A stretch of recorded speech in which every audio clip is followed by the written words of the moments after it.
La clé me brûlait la paume alors que je me tenais devant cette porte interdite.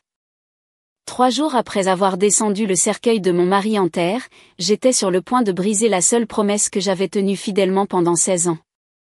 Mon reflet me dévisageait depuis la poignée de porte en laiton poli, les yeux creux, pâle comme un clair de lune, une veuve portant encore le collier de saphir qu'Édouard m'avait offert juste avant que son cœur ne s'arrête de battre. Ce collier ressemblait maintenant à un carcan, lourd de secrets que j'ignorais porter. La serrure s'ouvrit dans un déclic qui résonna jusque dans mes os. Ce qui attendait de l'autre côté n'était pas seulement une pièce. C'était l'effondrement de tout ce que je croyais vrai. Je ne le savais pas encore, mais franchir ce seuil m'obligerait à me demander si l'homme que j'avais pleuré, l'homme dont la tasse de café était encore sale dans notre évier de cuisine, avait jamais vraiment existé. Ces tasses de thé étaient encore chaudes lorsque le silence s'est abattu sur notre maison à 20h ce mardi soir. Les biscuits aux amandes que j'avais préparés la veille reposaient, intacts, sur leur assiette, attendant quelqu'un qui ne rentrerait plus jamais à la maison. Édouard aurait dû franchir notre porte d'entrée à ce moment précis, sa clé tournant dans la serrure de cette manière familière qui était devenue le rythme de notre vie commune. Au lieu de cela, il n'y avait que le vide, le genre de vide qui s'installe dans vos os quand vous savez que quelque chose de beau a disparu pour toujours. Je m'appelle Mathilda Hoffmann, et pendant 16 ans, j'ai cru avoir gagné à la loterie du mariage. Édouard n'était ni Tapa Xandravleuil ni spectaculaire. Il était solide, fiable, le genre d'homme qui m'apportait des fleurs chaque lundi, qui n'oubliait jamais un anniversaire, qui me donnait l'impression d'être le centre de son monde soigneusement ordonné. Il ne criait jamais, ne rentrait jamais tard, ne m'a jamais donné la moindre raison de remettre en question quoi que ce soit dans notre vie commune. Nous n'avions pas d'enfants, mais d'une certaine manière, cela semblait juste aussi. Nous étions complets, juste nous deux, comme des pièces de puzzle qui avaient trouvé leur emboîtement parfait. Sauf qu'une pièce de ce puzzle était cachée dans un endroit que je n'étais jamais censé voir. Édouard est mort un samedi matin. Crise cardiaque foudroyante, a dit le médecin, son visage affichant ce mélange étudié de gentillesse et de distance professionnelle que les professionnels de la santé perfectionnent au fil des années à annoncer des nouvelles dévastatrices. Ça a été rapide, m'a-t-il assuré, comme si cela rendait la douleur plus facile à supporter. J'ai hoché la tête comme si je comprenais, comme si ces mots offraient une sorte de réconfort. Ce n'était pas le cas. Pas quand on a perdu la seule personne qui, pensait-on, nous connaissait vraiment, qui préparait notre café exactement comme on l'aimait, qui se souvenait qu'on préférait ses toasts légèrement brûlés. Les funérailles se sont déroulées comme un rêve enveloppé de brouillard. Des gens en noir disant toutes les choses qu'il fallait, me serrant la main avec cette pression mesurée qui dit « Je suis désolé pour votre perte » sans avoir à formuler les mots. Ma meilleure amie Laura est restée près de moi, me tendant des verres d'eau que je ne buvais jamais et des assiettes de nourriture que je ne pouvais pas goûter. C'est à ce moment-là que ma sœur Mallory est arrivée. Même dans mon deuil, j'ai remarqué des choses chez Mallory qui semblaient déplacées. Son parfum était trop fort pour des funérailles. Son étreinte a duré un battement de cœur de trop. Et quand elle m'a regardé, il y avait quelque chose dans ses yeux qui ne correspondait pas à la sympathie dans sa voix. « Je suis tellement désolée, sœurette », a-t-elle dit, ses mots doux comme de la soie. Édouard était comme un frère pour moi. Je voulais la croire. Mon Dieu, je le voulais vraiment. Mais quelque chose dans sa façon de le dire m'a donné la chair de poule. Alors qu'elle se servait un verre dans ma cuisine où Édouard et moi avions partagé des milliers de dîners tranquilles, elle a lâché la bombe qui allait tout faire s'effondrer. Et, je sais que ce n'est pas le meilleur moment, mais Édouard m'a prêté de l'argent. J'espérais qu'on pourrait régler ça maintenant que tu t'occupes de tout. Je l'ai dévisagé. Quel argent? Elle a cligné des yeux, puis a souri comme si j'étais stupide. Oh, je suppose qu'il ne te l'a jamais dit. Cette nuit-là, je n'ai pas pu dormir. J'ai erré dans la maison comme un fantôme, touchant des meubles qui semblaient soudain étrangers, fixant des photos de mariage qui semblaient appartenir à des inconnus. Tout paraissait identique, mais plus rien ne semblait réel. C'est là que je les ai vus. Les clés d'Édouard, toujours posées sur la table du couloir, exactement là où il les avait laissées ce dernier samedi matin. Je les ai ramassées avec des doigts tremblants et elle était là, la clé qu'il ne m'avait jamais laissé utiliser. Celle de son garage. J'avais posé la question une fois, des années auparavant. De cette manière décontractée dont on pose des questions sur des choses qui n'ont pas vraiment d'importance. Qu'est-ce que tu gardes là-dedans? Son sourire avait été chaleureux, dédaigneux. Rien de spécial, juste des outils et de la graisse. Ça ne te plairait pas? Je n'ai jamais redemandé. C'est ainsi que notre mariage fonctionnait, en douceur, paisiblement, basé sur la confiance et la compréhension que certains espaces étaient privés. Mais maintenant, tenant cette clé dans ma paume, j'ai réalisé que je n'avais plus rien à perdre. Le lendemain matin, j'ai traversé la ville pour me rendre à ce garage.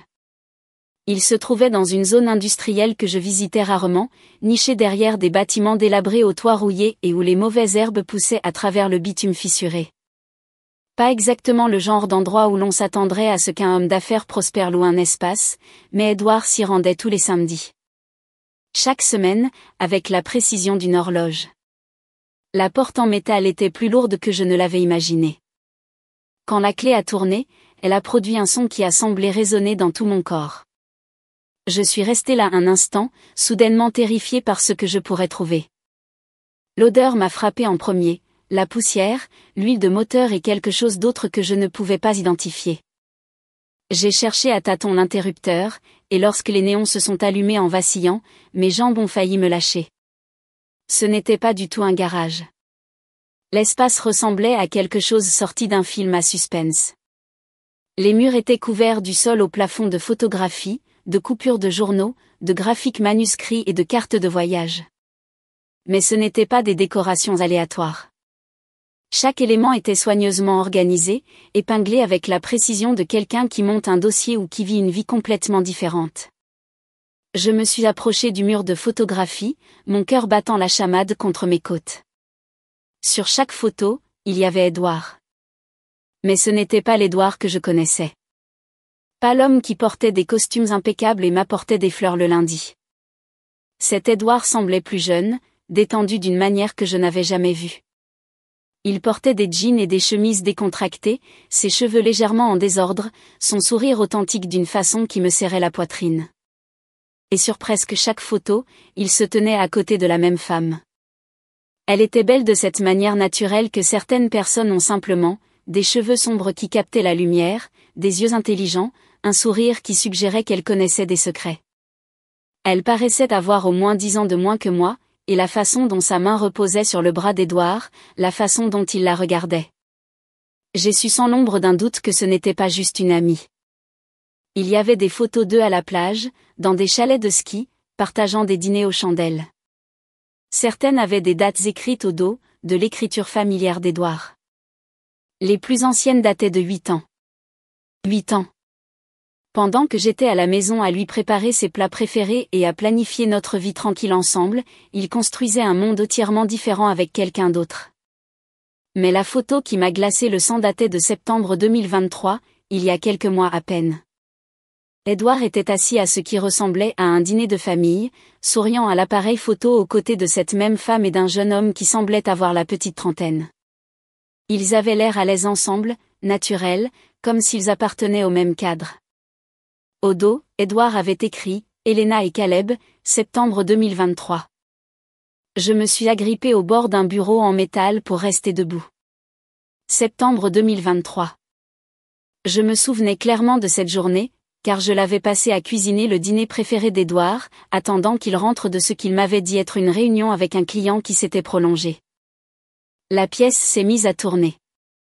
Je me suis forcée à regarder le bureau où des piles de papier étaient organisées en tas bien nets, des relevés bancaires de comptes dont je n'avais jamais entendu parler, des documents d'entreprise pour des sociétés que je ne reconnaissais pas, des formulaires fiscaux montrant des sources de revenus qui ne correspondaient à rien de ce que je savais des affaires d'Edouard. Puis j'ai trouvé le rapport médical, du Crescent Hat Institute. La date ne remontait qu'à 3 mois. Le nom complet d'Edouard était tapé en haut, suivi d'un diagnostic qui m'a glacé le sang. Cardiopathie ischémique, stade 3. Risque élevé d'événements cardiaques. Il savait.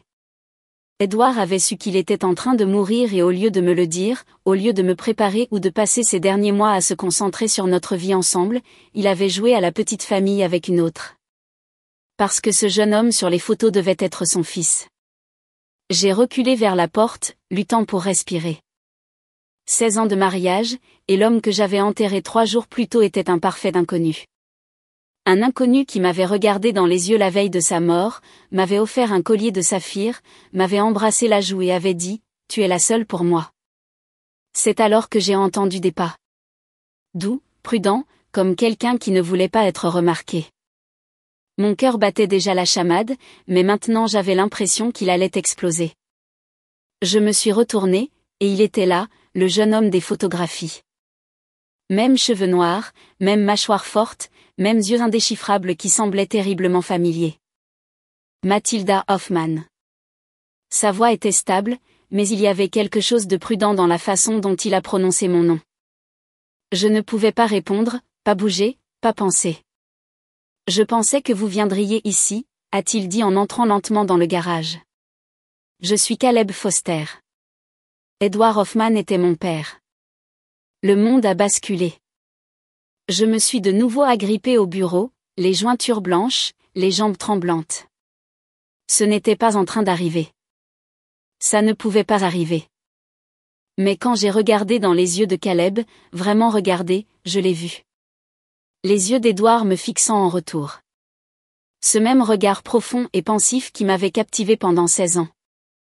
Vous êtes vraiment son fils, ai-je murmuré. Oui, a dit simplement Caleb. Et je suis désolée. Je n'ai jamais voulu que vous l'appreniez comme ça. Depuis combien de temps saviez-vous pour moi? Toute ma vie. Il ne me disait pas grand-chose, juste qu'il était marié, que vous ne saviez rien de moi. Il nous a gardés séparés. Ma mère respectait ça. Elle n'a jamais voulu causer de problème. Je me suis affalée sur la chaise à côté du bureau. Mes jambes ne pouvaient tout simplement plus me porter. Votre mère, Elena. Elle est décédée l'année dernière. Une autre pièce du puzzle s'est mise en place. C'est là que les choses ont changé, n'est-ce pas? Quand il a commencé à passer plus de temps avec vous. Caleb a sorti de son sac à dos un morceau de papier plié, jauni sur les bords. 3 semaines avant de mourir, il m'a donné ça. Il a dit que la version finale vous parviendrait par son avocat, mais que celle-ci était juste au cas où. J'ai pris le papier avec des mains tremblantes. C'était une ébauche de testament, écrite de l'écriture soignée d'Edouard. Pas le document officiel que son avocat déposerait, mais quelque chose de plus personnel, de plus immédiat. Mes yeux ont parcouru la page, absorbant des détails qui étaient comme des coups physiques. Il avait mentionné Caleb par son nom. Listé des comptes dont je n'avais jamais entendu parler. Fait référence à une société appelée Horizon Holdings qui m'était totalement étrangère. Puis une ligne m'a coupé le souffle.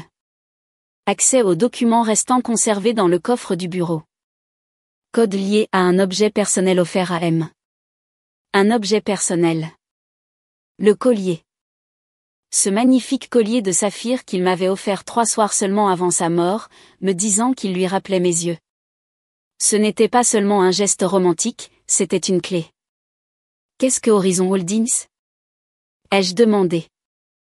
L'expression de Caleb s'est assombrie. Une de ces sociétés privées. Elle n'apparaît pas dans les registres publics. Après la mort de maman, j'ai commencé à me pencher sur ses affaires. Il y avait des transferts que je ne pouvais pas expliquer. Des comptes offshore à mon nom que je n'ai jamais ouverts. Je pense qu'il essayait de mettre quelque chose en place pour nous deux. Pourquoi ferait-il ça? Parce qu'il savait qu'il ne lui restait pas beaucoup de temps. Et parce qu'il ne faisait pas confiance aux gens avec qui il travaillait. Un frisson m'a parcouru l'échine. Quels gens? Il ne m'a jamais donné de nom. Juste dit que si quelque chose lui arrivait, quelqu'un pourrait venir chercher des réponses. Pour prendre le contrôle de ce qu'il a laissé derrière lui. J'ai fixé le papier dans mes mains, puis ce jeune homme qui portait les yeux de mon mari. Edouard avait construit toute une vie secrète, avec des plans de secours, des mesures de sécurité et des contingences que je commençais seulement à comprendre. Vous pensez qu'il y a plus? Ai-je demandé. Caleb a hoché la tête d'un air sombre. Je pense que ce garage, ces dossiers, les photos. Ce n'est que le début. Il a laissé des indices, mais pas seulement pour que nous les trouvions. Pour nous protéger. Je ne pouvais pas rentrer à la maison. Pas encore. La maison qui avait été mon sanctuaire pendant 16 ans me semblait maintenant être le décor d'une pièce de théâtre pour laquelle je n'avais jamais auditionné. Au lieu de cela, je me suis retrouvée assise sur le canapé de Laura 25 minutes plus tard, tenant une tasse de thé que je n'avais aucune intention de boire. Le collier de saphir reposait sur la table basse entre nous, comme une pièce à conviction sur une scène de crime. Laura ne posait pas de questions. Elle ne le faisait jamais tant que je n'étais pas prête à donner des réponses. Quand je l'ai finalement été, je lui ai tout raconté. Le garage, les photos, Caleb, le testament qui n'était pas vraiment un testament. Elle n'a pas dit, je te l'avais bien dit. Même si elle aurait probablement pu. Elle avait toujours pensé qu'Édouard était trop parfait, trop contrôlé. Au lieu de cela, elle a juste murmuré, je suis tellement désolée, et a pris ma main. Mais je n'étais pas prête à pleurer. Je n'étais pas prête à m'effondrer. J'avais d'abord besoin de réponses. J'avais besoin de quelqu'un à blâmer, et j'avais une assez bonne idée de par où commencer. L'appartement de Mallory se trouvait dans l'un de ces nouveaux immeubles chers du centre-ville, le genre avec parking souterrain, code de sécurité et portier qui se souviennent de votre nom. Un choix étrange pour quelqu'un qui prétendait être constamment en difficulté financière.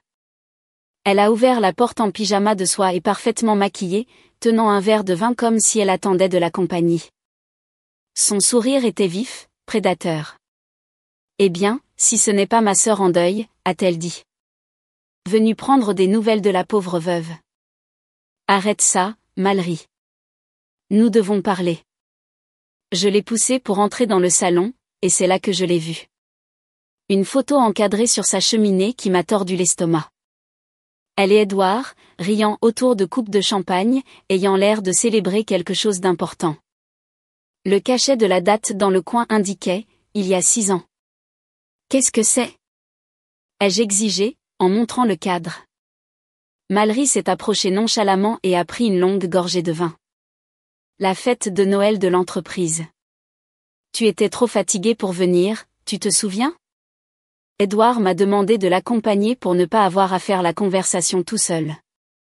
Elle l'a dit si nonchalamment, comme si c'était parfaitement normal que mon mari emmène ma sœur comme cavalière à des événements professionnels pendant que je restais à la maison à plier le linge.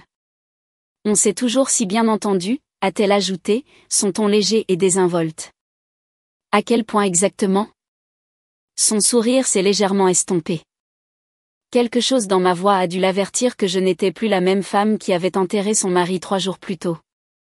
Je sais pour Elena, ai-je dit doucement. Je sais pour Caleb, le garage, les comptes secrets, le testament. Je sais tout. Alors s'il y a plus, dis-le-moi maintenant. Les yeux de Mallory se sont rétrécis. Elle s'est dirigée vers son bar, a rempli son verre, et quand elle s'est retournée vers moi, tout son comportement avait changé.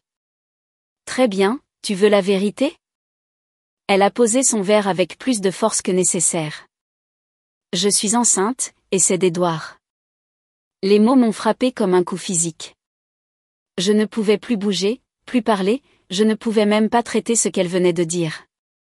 De 12 semaines, a-t-elle poursuivi, sa main se posant sur son ventre encore plat. Je l'ai découvert 1 semaine avant sa mort. Il le savait. Il a dit qu'il s'occuperait de tout. Ma voix n'était plus qu'un murmure.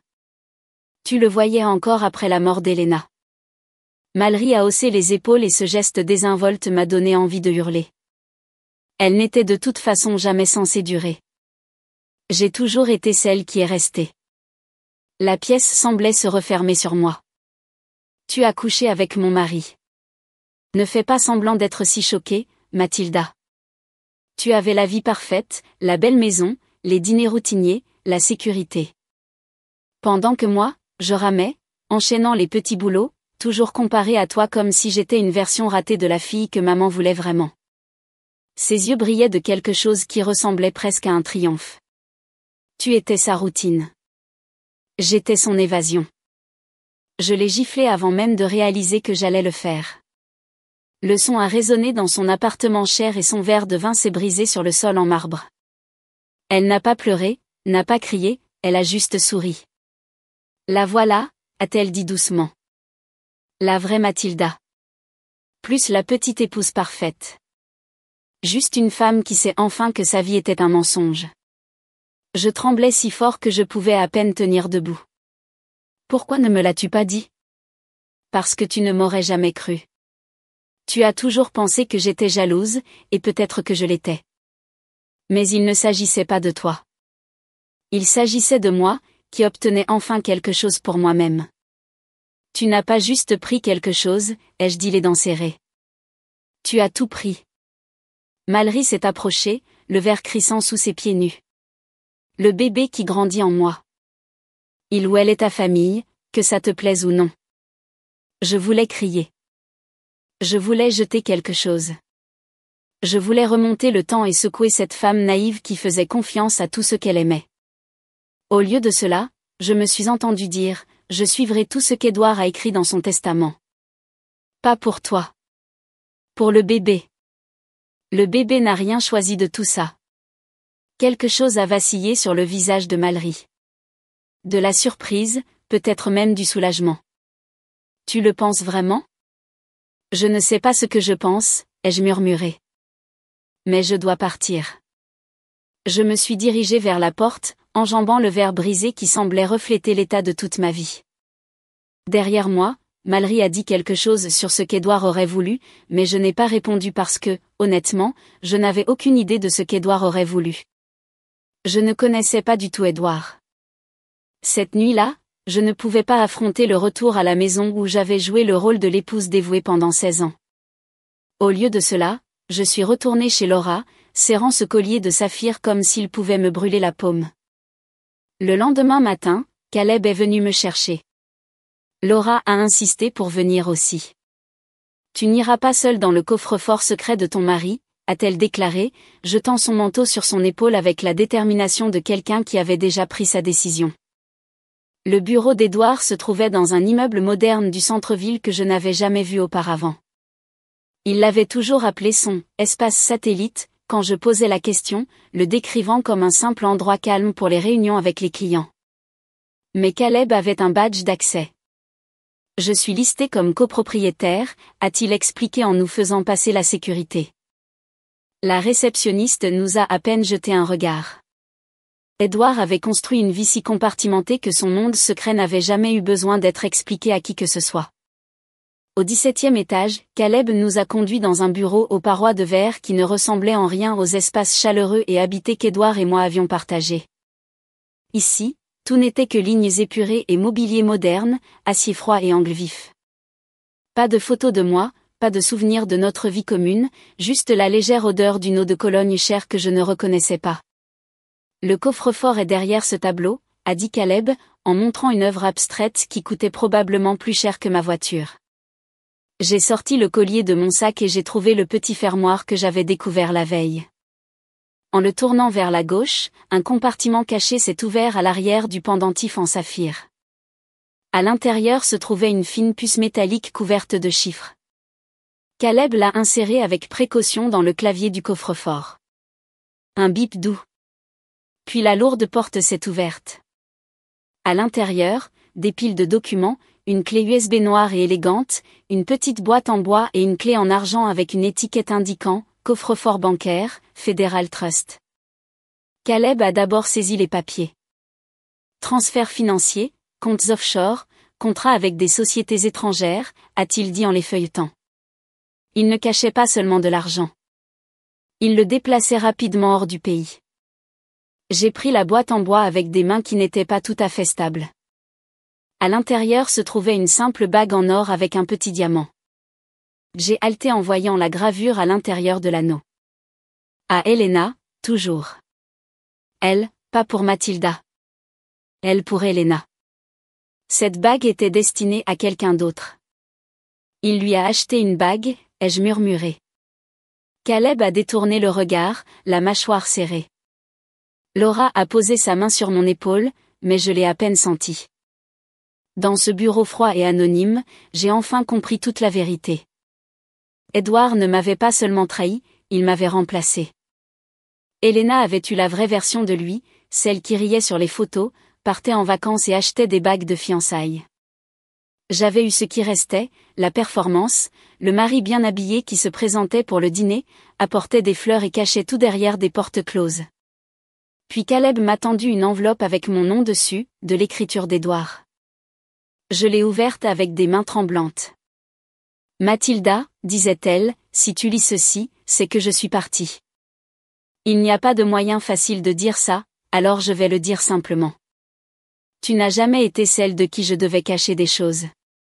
Tu étais celle que j'essayais de protéger. Mais j'ai attendu trop longtemps, et maintenant tout me rattrape. Mes yeux se sont brouillés, mais j'ai continué à lire. Il y a quelqu'un dont tu dois te méfier, quelqu'un en qui tu as plus confiance que tu ne le devrais. C'est Mallory. Elle n'était pas juste quelqu'un avec qui j'ai fait une erreur. Elle a planifié ça depuis le début.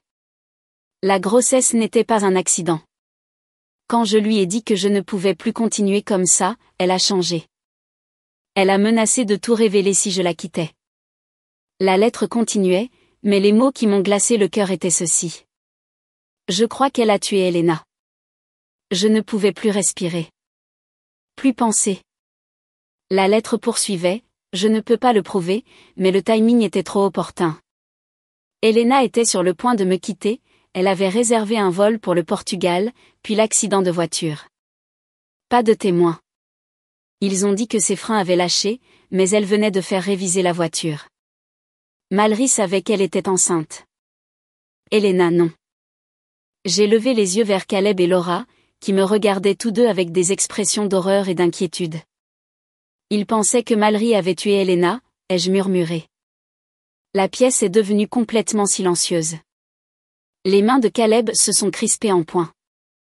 Laura a couvert sa bouche et je suis restée assise, tenant une lettre de mon mari décédé, comprenant enfin que je n'avais pas seulement été trahie. J'avais vécu avec une meurtrière. 2 jours plus tard, j'ai invité Mallory à un brunch. Elle est arrivée vêtue d'une douce robe de maternité bleue, une main posée de manière protectrice sur son petit ventre. Il donne des coups de pied quand je bois du jus d'orange, a-t-elle dit en riant, s'installant dans la chaise en face de moi sur le porche de Laura. Je lui ai souri en retour, mais j'avais l'impression que mon visage allait se fissurer. Pourquoi serais-je en colère ? Ai-je demandé quand elle a mentionné s'inquiéter de ma réaction à tout cela. Parce que votre mari couchait avec votre sœur ou parce qu'il vous a laissé une partie de son argent. La première fissure est apparue dans sa façade confiante. Elle s'est agitée, mal à l'aise. Mallory, ai-je dit doucement, en me penchant en avant. Édouard ne m'aimait pas. Il avait pitié de moi, mais il avait peur de toi. Elle est devenue très immobile. J'ai posé la clé USB sur la table entre nous. Ses lèvres se sont légèrement entr'ouvertes. Je sais pour l'argent, les mensonges, le fait qu'il allait te quitter. Et je sais ce qui est arrivé à Elena. Tu ne peux rien prouver, a-t-elle dit. Mais sa voix avait perdu une partie de sa confiance antérieure.